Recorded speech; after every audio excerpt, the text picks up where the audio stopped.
Konnichiwa, boys and girls. As you know by now, I'm Jinx Ryu, and today I am going to be reviewing yet another anime. This one somewhat by request, so I figured I'd go ahead and jump this one up to the front of the line. Today I'm going to be reviewing Phantom Requiem for the Phantom.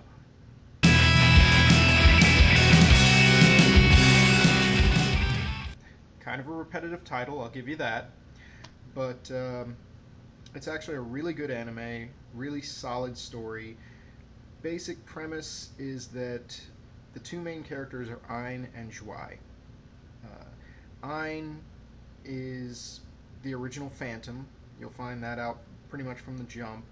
And Zwei is a boy who basically just witnesses one of her assassinations, and instead of having him killed, they decide that they want to turn him into, they want to use his natural survival skills because somehow he gets away from her. So they want to use his natural survival skills to kind of turn him into another phantom, another assassin. So basically the series just kind of plays out. It's a little bit different. It's a little darker. Like, the content's a lot darker than most animes.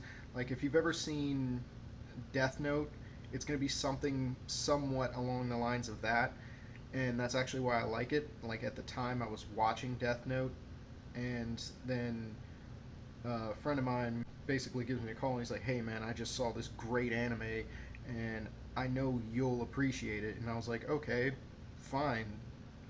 So, I hopped on Netflix because it was on there at the time. Went, watched it, and basically, like I said, I kind of fell in love with it. I immediately went out and I got the series, and it's just one of those stories where it's it's very well put together. There's like three sections to it, and one is pretty much the beginning where you see Joy being trained to be an assassin, and then you fast forward a couple years, and then you kind of see where things go from there, and then it cuts again and cuts forward like a few more years, and you figure out where stuff, you know, and that's pretty much where it concludes, is in that section.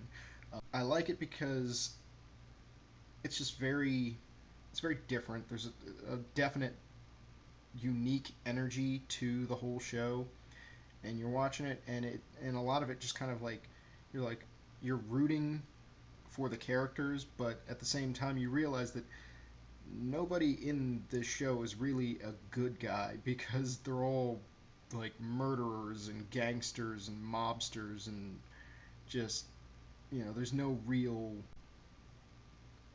hero.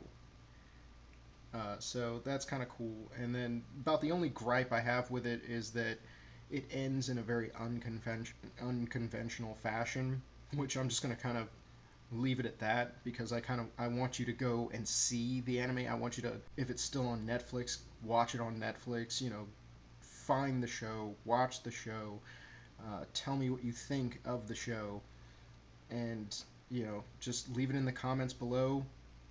And as usual, don't forget to like or subscribe, and I will be doing another one of these pretty soon. And until then, take care of yourself, and don't let anyone tell you you're not special.